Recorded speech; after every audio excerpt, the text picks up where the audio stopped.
Jacques Séguéla, j'ai eu beaucoup de respect pour lui. Je trouvais que sa conférence à Crans-Montana était passionnante.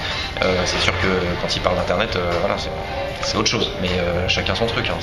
On peut pas me faire que des amis. Quoi. Thomas.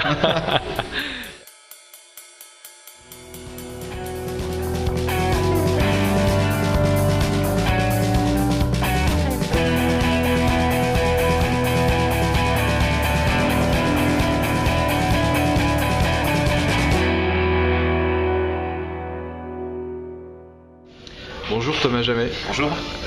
Tu vas bien? Très bien. Bon, super. Thomas, est-ce que tu peux te décrire et te présenter en quelques mots, s'il te plaît? Oui, je suis Thomas, je dirige Nucast, qui est l'entité de brand content de Vivaki et de Zenith Optimedia, et je suis également président de la commission brand content de l'UDECAM. Et malgré tout ça, tu arrives quand même à trouver le temps d'écrire un bouquin passionnant, en plus, Renaissance mythologique. Est-ce que tu peux nous expliquer ce titre Renaissance mythologique? Ouais. Alors le sous-titre du bouquin est Renaissance mythologique, l'imaginaire et les mythes à l'ère digitale. Et en fait, je me suis dit qu'il y avait beaucoup de choses à dire sur le digital et sur la culture digitale, et qu'il fallait surtout pas voir ça comme quelque chose de négatif et qu'il fallait pas en avoir peur. Donc le bouquin commence par ces 4 mots, c'est n'ayons pas peur, pour justement essayer de décrypter le fait digital et montrer que c'est certes un changement total de paradigme et de civilisation, mais que c'est pour autant pas quelque chose qu'il faut voir comme étant négatif. Et donc j'essaie de décrypter le digital à l'aide d'un petit exercice de pop sociologie et à l'aide des plus grands mythes, pour montrer que quelque part tout a déjà été créé, tout a déjà été fait dans cette espèce de matrice qui est notre matrice imaginaire, et que le digital rentre là-dedans. Donc j'utilise le mot de renaissance aussi parce que vraiment on est dans une nouvelle renaissance, on est dans un monde qui change tous ses repères. Donc on est vraiment à la fois dans ce mouvement de changement de repères, comme exactement la Renaissance pendant le 15e et le 16e siècle en Italie notamment, et également une sorte de vrai renouveau de la créativité, ce qui était le cas de la Renaissance. Et un des points clés de la Renaissance italienne qui avait été soulevé par Régine Pernoud, c'était le fait que c'était aussi un retour aux humanités, un retour aux valeurs de l'Antiquité qui était totalement tombée en désuétude. Et j'ai le sentiment qu'aujourd'hui on est un petit peu là-dedans aussi, et que le digital nous aide non plus forcément à regarder vers le futur, qui peut être vu comme une source d'inquiétude. C'est vrai qu'on a coutume de dire, en tout cas il y a beaucoup de sociologues de la postmodernité qui pensent que la notion de progrès a disparu, que la notion de futur a disparu, parce que le futur est devenu anxiogène, alors qu'il y a encore 50 ans on imaginait qu'on était tous dans des voitures volantes à l'an 2000. Ouais. Quelque part on n'a plus cette espèce de mythe du futur. Le mythe du futur s'est un peu écroulé, et donc on a le sentiment qu'on retourne un petit peu à ce qu'on était avant, et depuis quelques temps, c'était pas arrivé depuis très longtemps, on se met à nouveau à regarder en arrière avec beaucoup de nostalgie d'ailleurs. Et on se rend compte que aujourd'hui le digital, qui est demain autre chose, et hier déjà autre chose, quelque part s'incarne dans une certaine mythologie et raconte des histoires sans s'en rendre compte. Donc je prends l'exemple dans le bouquin de Facebook par exemple. Ouais, le Léviathan. Voilà, Facebook quelque part incarne d'une certaine manière le mythe du Léviathan, qui est un mythe qui est même plus ancien que le livre de Thomas Hobbes, qui remonte même à des divinités sumériennes ou babyloniennes, comme Purusha par exemple, qui était une divinité dont le corps entier était composé du corps des membres de la cité. Et donc en fait le corps divin était l'association physique de tous les membres de la cité, de tous les habitants de la ville et de cette cité-monde qui était Babylone. Donc le Léviathan, c'est ça, le Léviathan de Hobbes, c'est à la fois un traité politique très intéressant, mais aussi une prise de conscience que quelque part la communauté, c'est l'ensemble des individus qui la composent.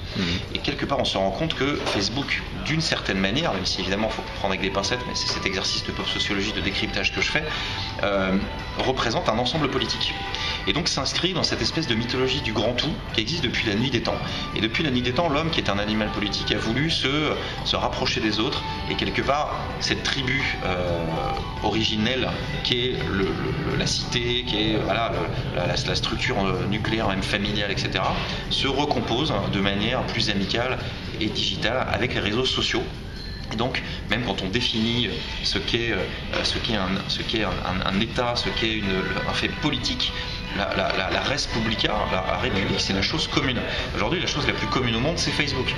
Et c'est assez intéressant de se rendre compte qu'il y a quelque part une sorte de construction politique qui est en germe dans Facebook, mais qui prend sa racine dans une histoire, un mythe qui est là depuis la nuit des temps, qui est cette volonté, cette espèce de besoin intrinsèque très fort de l'homme de se mettre en tribu et de se rassembler en communauté, et Facebook incarne ça. Mark Zuckerberg est parfois qualifié, je crois que c'est Time qui l'avait appelé le premier chef d'État en t-shirt. Oui, c'est vrai. Donc il est dans cette logique-là. Alors évidemment, demain Facebook n'aura jamais autant de pouvoir diplomatique qu'un État, etc.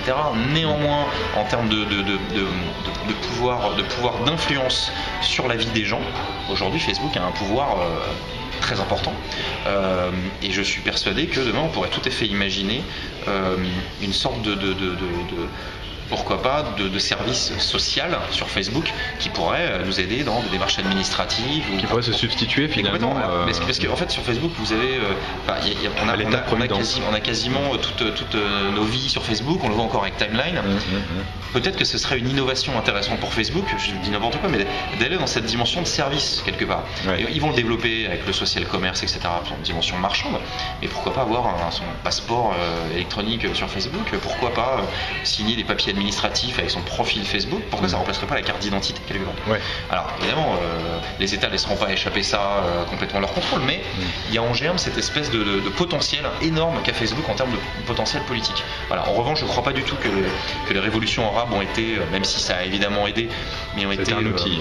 Ça a été un outil, et moi je trouve que ça a été extrêmement condescendant, la manière dont les médias occidentaux ont donné l'impression que ça y est, les populations arabes ont les médias sociaux, il leur fallait que ça pour se libérer, donc en gros c'est un peu grâce à nous qu'ils se libèrent. Bref, il y a un Roland assez colonialiste là-dedans. Aujourd'hui on est tous hyper connectés, on est tous dépendants de la technologie, on est débordés, le temps se rétrécit, l'espace aussi. Cette année au Web 2011, il y a eu une démonstration d'un ordinateur directement connecté au cerveau humain et avec lequel tu interagissais. Est-ce que finalement tout ce progrès digital, même si j'ai bien compris qu'il fallait plus parler de progrès ni de futur parce que c'était trop anxiogène, mais finalement comment est-ce que tu perçois cet univers dans lequel on évolue aujourd'hui? Est-ce que finalement tout ça nous fait avancer, ou est-ce que l'homme est en train de perdre, voire d'abandonner volontairement le contrôle à la machine? Moi je crois que l'homme au contraire est au centre de tout de plus en plus.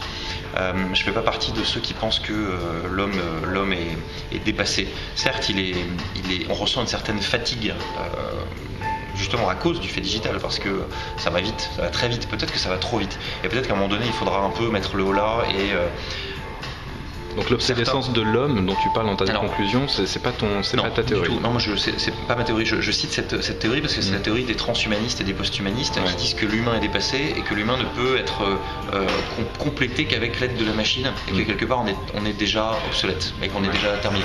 Donc c'est Ray Kurzweil, c'est tous les posthumanistes et les tenants de ce dépassement de l'humain. Au contraire, moi je crois qu'on revient, et c'est pour ça un peu ce côté aussi de renaissance, de retour à cette espèce d'humain. L'humain, il y a humus dans l'humain, il y a la terre, il y a cette espèce de côté très charnel.